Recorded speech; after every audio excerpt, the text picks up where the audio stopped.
Bonsoir Hubert de Bouarde. Vous êtes le propriétaire du château Angélus, premier grand cru classé Saint-Émilion.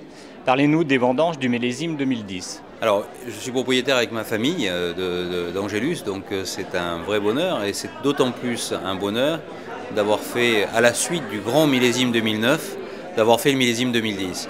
C'est une chance inouïe et extraordinaire. C'est la chance de la nature. On fait un produit qui est un produit naturel. La chance de la nature, puisque le ciel nous a aidés, on a une climatologie fantastique. Et donc on vient de terminer les vendanges, puisqu'on a fini les vendanges le soir du 21 octobre, après les avoir commencées le 28 septembre. C'est dire qu'on a vendangé à peu près 4 semaines. C'était extraordinaire parce que c'était du cousu main, c'est de la haute couture, c'est un millésime de joaillerie, parce qu'on a pris notre temps et on fait un millésime grandissime, on peut dire un grand classique.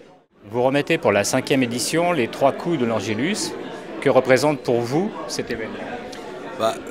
Les 3 coups d'Angélus, c'est une idée extraordinaire qui a été initiée par nos amis Frédéric Diffenthal, José Garcia et Pierre Arditi, qui sont des amis et qui ont trouvé avec nous, avec mon cousin Jean-Bernard Grenier, que c'était une idée fantastique chaque année de nommer des lauréats au cours d'une soirée qui s'appelle les 3 coups d'Angélus.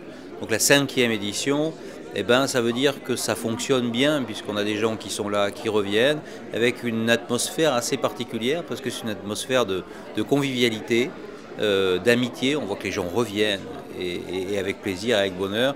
On voit que rien n'est guindé, les gens ont envie de rester, de revenir d'ailleurs, autour forcément des grands vins d'Angélus.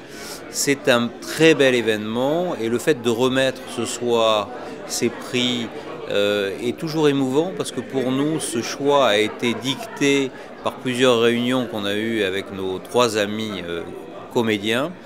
Et Angélus se transpose dans le monde de la culture. Ce n'est pas que le vin pour le vin, c'est le vin pour la culture, pour le côté culturel.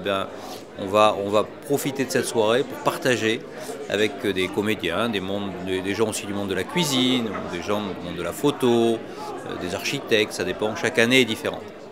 Angélus, c'est une propriété tout à fait exceptionnelle parce qu'en dehors du fait que ce soit un premier grand cru classé, que ce soit le vin de James Bond, c'est aussi fantastique parce que Angélus, c'est une des rares propriétés familiales qui existent à ce niveau-là, comme un premier cru classé dans lequel 7 générations se sont succédées. Aujourd'hui, une direction familiale, et donc c'est tout à fait exceptionnel et c'est très passionnel. Et pour nous, c'est le but de notre vie, c'est de continuer de transmettre ce flambeau à la génération qui suit.